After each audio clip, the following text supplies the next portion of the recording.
following is a production of the Department of Broadcasting and Journalism at Western Illinois University.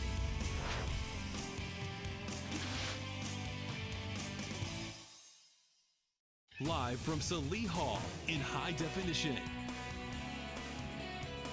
News 3 starts now. Good afternoon. 4.5 months have passed in Illinois and still no state budget. What would have been the first meeting between the governor and legislators in 5.5 months was canceled over the weekend, postponing budget discussions until December 1st. Today we're taking a look at the problems this budget impasse is causing for residents of Illinois. We have team coverage on Budget Impasse 2015. Johnny Cather will join us later on in the newsroom. But first, Anna Malay's Unica reports from the state capitol. Anna Malay? Thank you, Emily and Bree. I'm here in the state capitol experiencing firsthand the amount of effort and work groups and organizations have put forth to make the legislators hear their opinions. Now, since the state budget impasse has continued on, state services have met with closures as well as loss of employment, and they've come here to the capitol to voice their concerns. This rally is about the cuts of child care and home care for the senior citizens. The fact that we're here kind of shows that we care, is our education, and if they don't give us these funds, then people are going to drop out of school.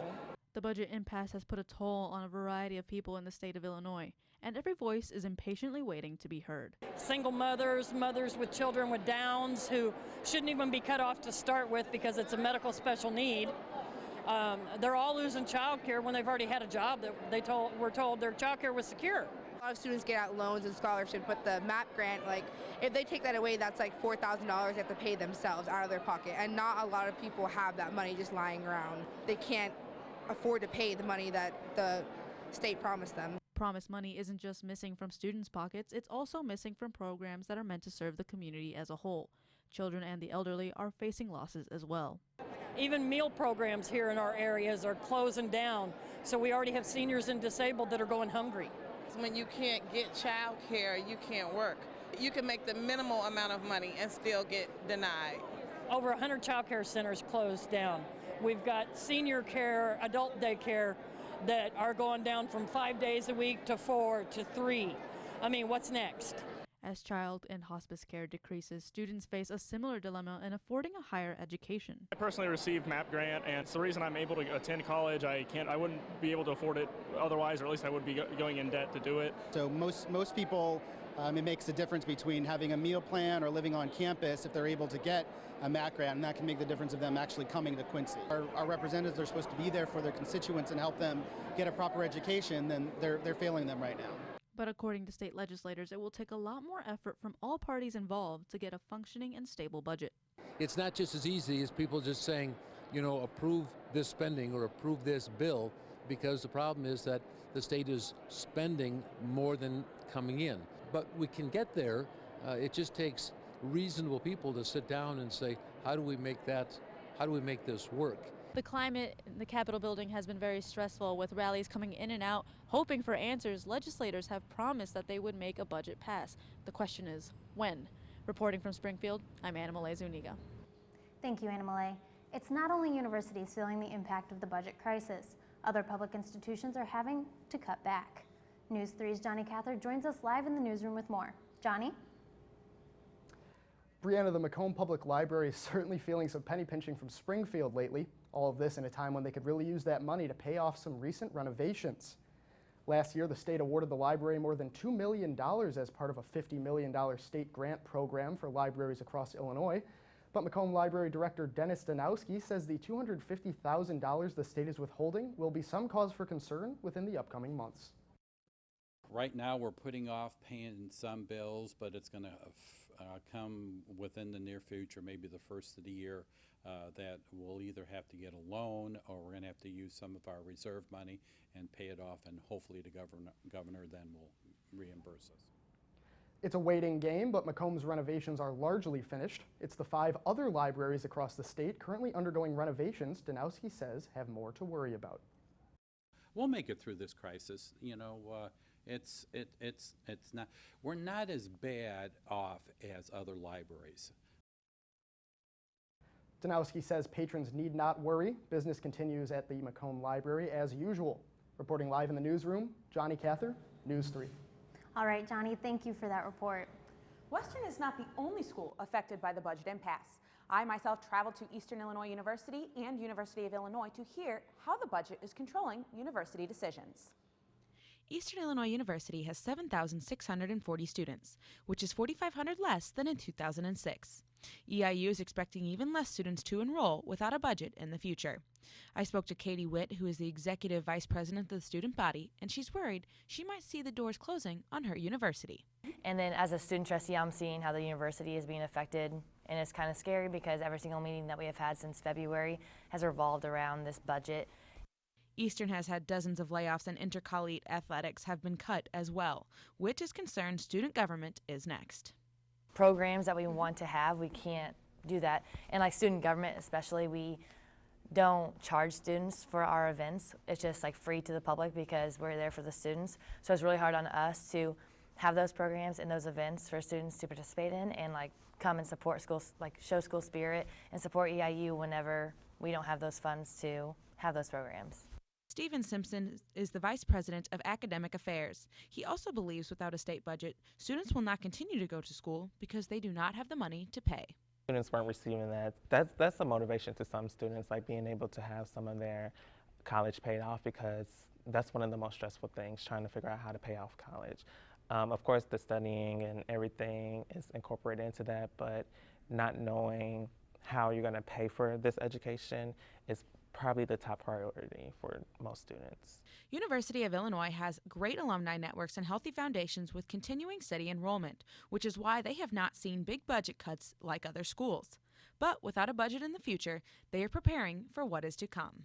MAP grants were promised to students, and they went to school with that promise. They enrolled with that promise that they would be receiving those MAP grants, and to put that in question or to ultimately not give those grants to the students is just a really bad situation. But the problem is, when you have a budget that is so important to so many people's lives, you can't play politics and just hope that your ideas get pushed forward and put, millions of other people who live in this state at risk. Their futures are just as important, if not more important, than the ideology of a governor. So just lawmakers have to put that behind them and start working together to put. MAP grants pay for a fourth of students' tuition, and students throughout the state are depending on the grants to be able to afford school. The university just announced that they will credit $13 million to our to cover the students' MAP grants for the spring, but there was a precursor that that we may have to pay it back if the state doesn't pass the budget in time. So the MAP grant is really important to me just because I wouldn't be able to be a student at Eastern. I wouldn't be able to have the leadership opportunities I've had or just get the education that I'm getting right now. To be able to have that safety net and not have to worry so much picking up a fourth or fifth job and having my grades not be so good because I have to pay for it. After speaking to the students, I asked them, now, if you had the chance to speak to Governor Bruce Rauner and legislators, what would you say? And they all agreed on the topic of higher education. It's important to point out that it's just unprecedented what we're seeing. Never before has Illinois gone this far into a fiscal year without funding higher education. And we need to know something as a school, a public university. It's almost January and we don't know where we are yet. So students are going to pay attention to this issue. They're not going to sit idly by and just watch their MAP grants get cut, since typically students aren't paying attention. They aren't zoned in on a lot of key legislative issues, but MAP grants have caught their attention. I feel like every single year they take more and more away from public universities, and we can't run on our own. We have to have the states the state backing us up. Well, I'd say, Governor, there are 40,000 students here, and each one of them has a future that's based on this university. If you're going to pull our funding, you're pulling away our future. You got to stop, using our education as a bargaining chip to get what you want. Put that aside, put aside those games that you're playing, and deal with the actual issue at hand, which is getting the students the funding that they need to go to college. WIU students filled the email boxes of Illinois representatives this week. Emails about the budget crisis. NEWS3's Mark Gorski has the story.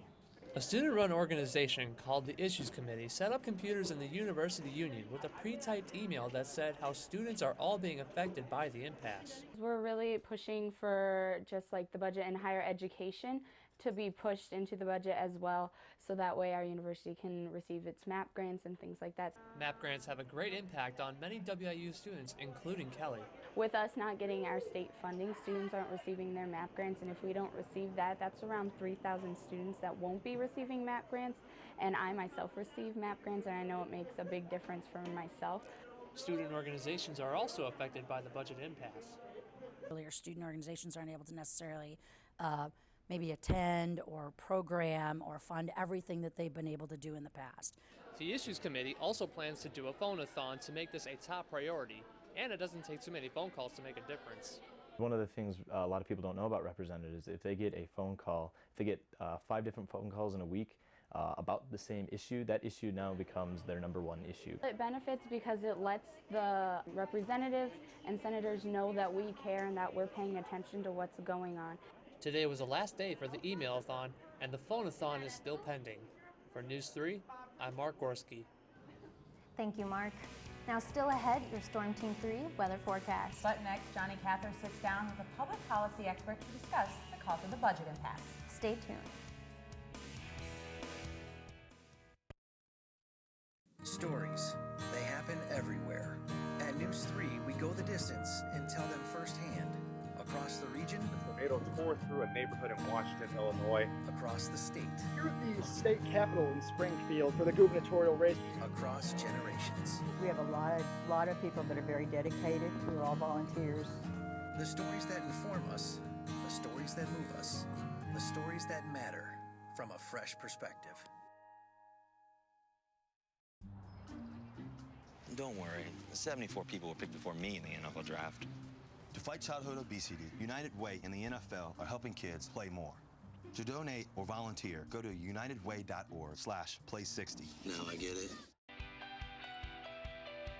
My favorite thing about WIU is how much we work as a team. Everyone here has helped immensely, and when we work together, the outcome is amazing. Producing for the newscast, writing for the newscast, going to city council every Monday. It's something that I've learned that it takes a team. There's no such thing as an I. If there's an I, then we know that something's going to go wrong. I really do believe WIU has prepared me for the outside world. I can't wait to see where I end up. I have to thank everyone that has been involved. You know, Jasmine Creighton, she has managed to help me overcome that scary part. And the way that you have a great show is not the content that you have, it's the people who you work with. And here at WIU, I have had a chance to work with some excellent people. Now from Macomb in high definition, you're watching Emily Manley, Brianna Descorre, Storm Team 3's 5-Day Outlook, and Sports with Aaron Sutira.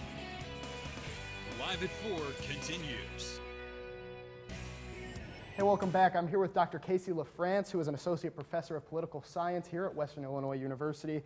One of his research interests is the public policy process, so we thought he'd be a great expert to talk to today regarding this issue.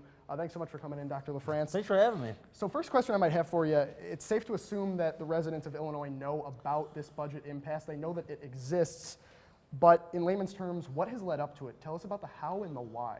I think you have to look back historically. This is not something that's happened over the last year. It's not something that's happened over the last decade. This is something that's happened over a series of decades.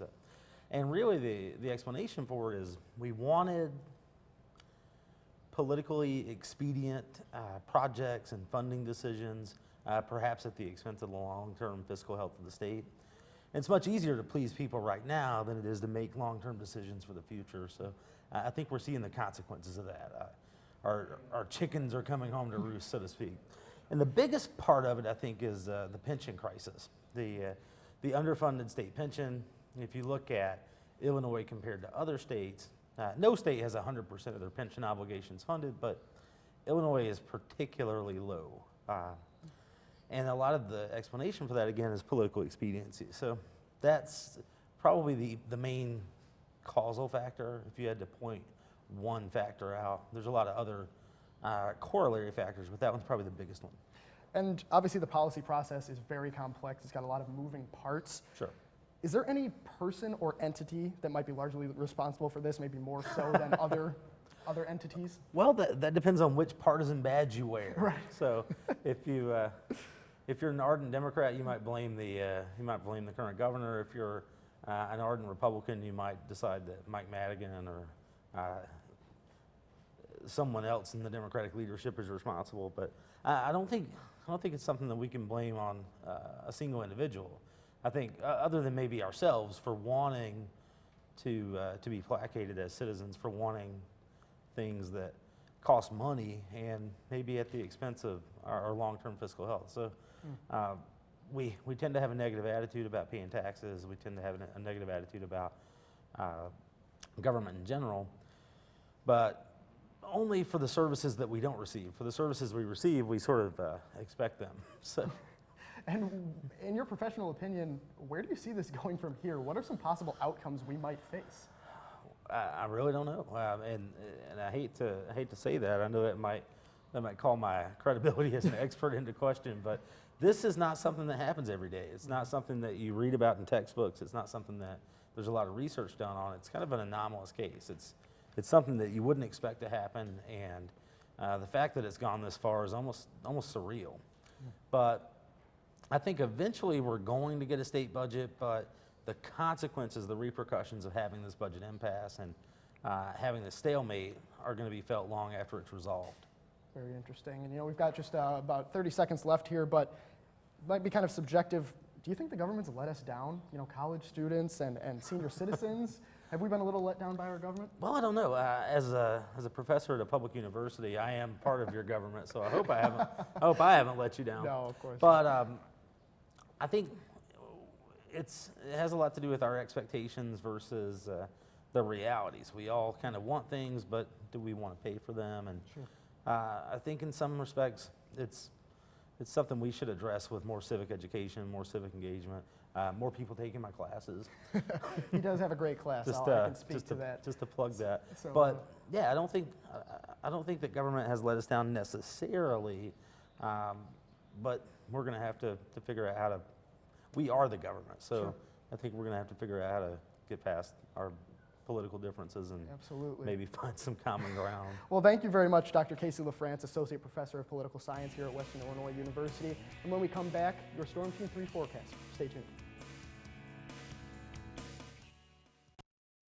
One day, when the glory comes, it will be ours. Dr. King, what's your next move? In March from Selma to Montgomery. Selma is loud for every man, woman, and child. We will not wait any longer. In front of a crowd.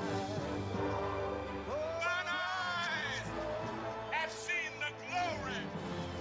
Glory, glory, hallelujah.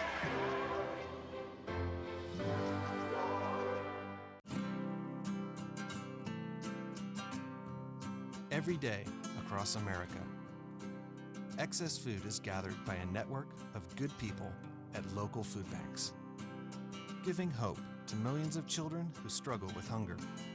They've earned their wings, and you can too. Together, we can solve child hunger. Support Feeding America and your local food bank at feedingamerica.org. So they say it's a man's world? I don't see anybody's name on it.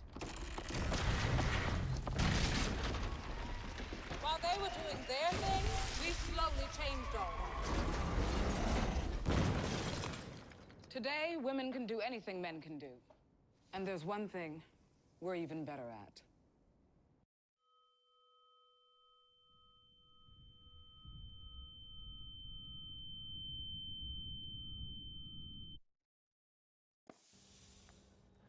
It has been raining and raining and raining for a very, very long time, all throughout the night. Some areas are already picking upwards of 2 inches of rainfall. Taking a look at the courthouse square right now, you can see the raindrops on the lens. Still, basically, we're dealing with this rainfall all night. We are on the warm side, though, at 58 degrees right now. That is definitely above our normal temperature for this time of year. Keep in mind, we're in mid-November. A little bit on the breaking weather side of things, we have a flood warning now for portions of the Lemoyne River southwest of Macomb. That is through Friday morning. We're expected moderate flooding across that area, flood stage upwards of 22 feet. Across the satellite radar composite across the entire region, you can see basically just a river of rain just flooding to the tri-state. That's going to continue for the next 12 hours. We're going to begin clearing out tomorrow, but we got a long way to go. All this very heavy rainfall across Missouri is all going to be moving our way Some places we could be looking upwards of 2 to 3 more inches of rainfall. But again, we are on the warm side of things. See temperatures in the 60s and 70s across our south area. Very warm conditions for this time of year. We're going to continue that tomorrow before the cold front moves through. Again, temperatures maybe around the 50-degree mark, but then we are looking at a chance for some snowfall. Here's Futurecast through Thursday, and then through Saturday morning, we're looking at a chance for maybe some flurries across our area. That's going to continue for the next few days, but other than that, mainly pretty calm out there. For tonight, 53 degrees, gusty conditions upwards of 30 miles per hour. For tomorrow, 56 degrees, and we're dealing with showers pretty early on, but ending by noon. 5-day forecast definitely gets a lot cooler. Temperatures warm up just a little bit as we begin drying out for the midweek period, but by the weekend you can see temperatures plummeting. Only 38 degrees is a high for your Saturday, and temperatures in the lows below the freezing mark. Sounds like it's basketball time, right? I would say so. Okay, that means, Danny, it's your time too. Raining threes, I don't want to do that. Yeah. I'm that guy. Up next in sports, Western Illinois Athletics literally did not lose over the weekend, including the Titanic upset WIU men's basketball pulled off at Wisconsin. Then they kept rolling at home. Also on the gridiron, the Fighting Leathernecks took Indiana State down to the wire on the road. And the IHSA girls basketball season officially tipped off on Monday at the Lady Bomber Classic. Stay tuned for all the highlights you can handle next on Live at 4.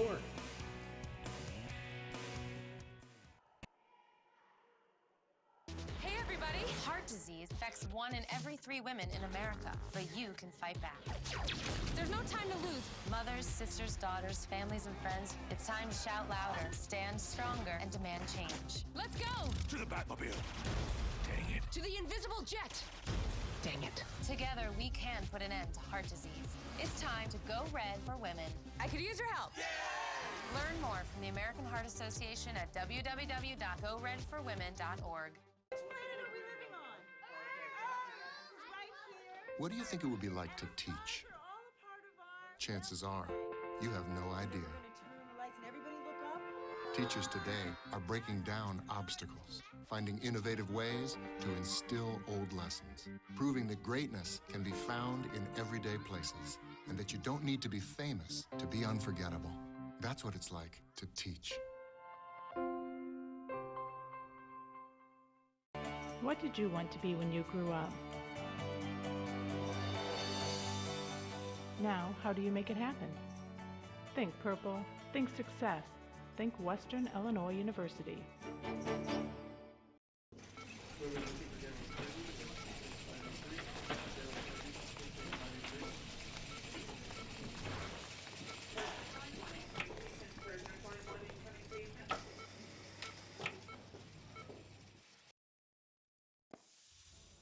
Welcome back. I'm Danny Fry in for Eric Satera today with sports. The Macomb High girls basketball team hosted its own Lady Bomber Classic taking place this week. The opener for MHS wasn't an easy one against Illini Bluffs. First intros of the 2015-16 season at Washington Street Gym. First possession for Macomb, Kessie Fields knocks down the jumper from the left wing. 2-0 MHS 20 seconds into the game. Baseball pass down court that leads to a layup by Billy Fox. Illini Bluffs starting to settle in. Bombers down 8-2. It's Fields again with a pull-up jumper to cut the lead in half. Final seconds of the first quarter, Tiara Lemmerman hits the right wing three. Tigers leading 15-4 after 1 quarter of play as she celebrates with her teammates. Second quarter, 3 no good, but Sydney McClintock is there for the putback. She's the sister of Taylor McClintock, a sophomore guard on the WIU women's basketball team. Illini Bluffs led 35-10 at half. Mia Lambert with the finger roll layup, but in a losing effort. Tigers take the season opener 58-36. Bombers back in action tomorrow at 8 o'clock in Washington Street Gym. Shifting to college sports, the Western Illinois football team traveled to Indiana State on Saturday in a must-win ball game, and this one was indeed a nail-biter. Didn't look like it early, though. Isaac Harker on the QB keeper from 8 yards away, PAT no good. 6-3 Indiana State, 6:39 left in the first quarter.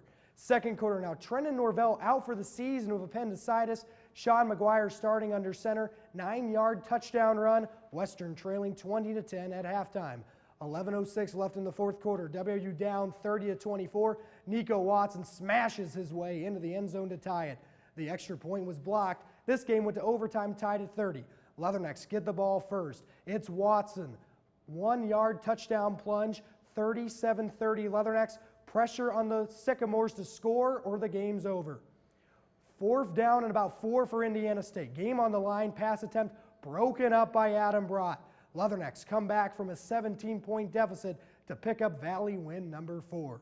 McGuire throws for 332 yards, good enough for Stats FCS Freshman of the Week. Watson, 30 carries for 153 yards and 2 touchdowns. Joey Borsellino, 10 catches, 187 yards and a score. Western Illinois women's basketball in action on Sunday versus the Ohio Valley Conference favorite, SIUE Cougars. A little bit of a new look for the women's basketball team this season for the Leathernecks.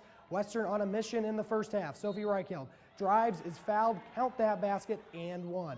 True freshman Taylor Higamont says, hey, I can do that too. She followed up a 25-point performance in the season opener. Emily Clemens with some space drops the floater from the baseline. Pretty there. Leathernecks up 49-33 at halftime. The Cougars would make some adjustments in the second half. Coco Moore with the steal. Easy coast-to-coast finish.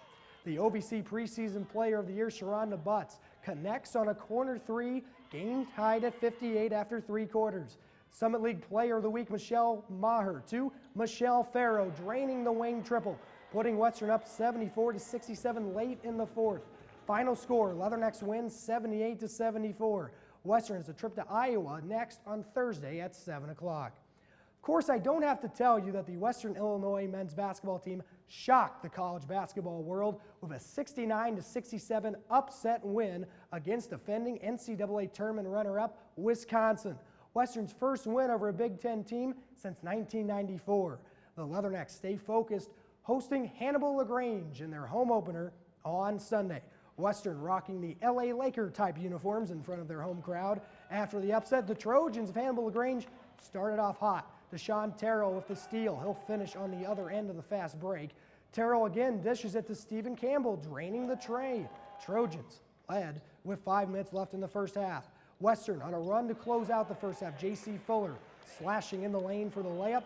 Summit League player of the week, Garrett Covington, sinks the wing 3 and waits for it. He's got that swagger. Jalen Morgan and Mike McClusick will force this turnover. Then it will be batted around. Morgan ends up with it.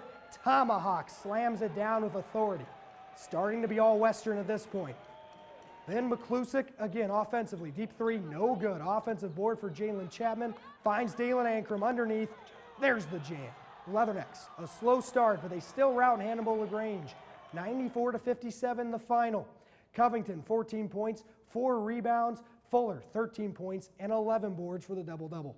Western back inside Western Hall tonight against UIC at 7 o'clock. So before my voice completely gives out, give it to you ladies to wrap it up. Thank you so much, Danny. We'll be right back after this.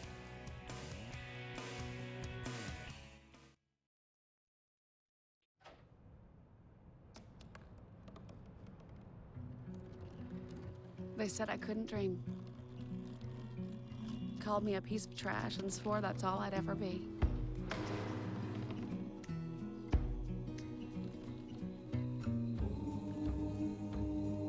Said a bottle couldn't see the ocean.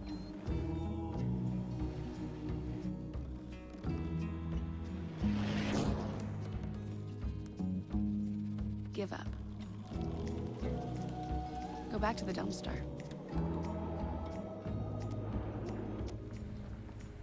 But I didn't listen. I made my way.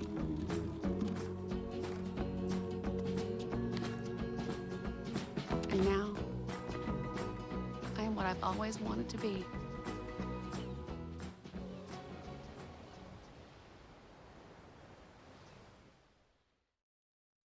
It's been pouring basically all out throughout the afternoon, and for that we have a flood warning in effect for the Lemoyne River off to our southwest. We're expecting moderate flooding through Friday morning. Looking at tomorrow's forecast, though, 56 degrees with temperatures falling throughout the afternoon. Shower ending probably by noon, but again, it'll be very gusty out there. And a quick look at the 5-day forecast shows a cooling trend after that cold front, looking at a very cold weekend for the Quidditch tournament on Saturday. Are you going to go out to that Quidditch tournament? I'm going to be in sunny South Carolina, so a little bit on the opposite side of things. I don't like you. Let's just put it that way. But that's all from us today. But you can stay up to date with us all the time on Facebook. Search News3 WIU. And for Nicholas Stewart, I'm Emily Manley. And for Danny Fry, I'm Brianna Descaret. And from all of us here at News 3, have a great evening.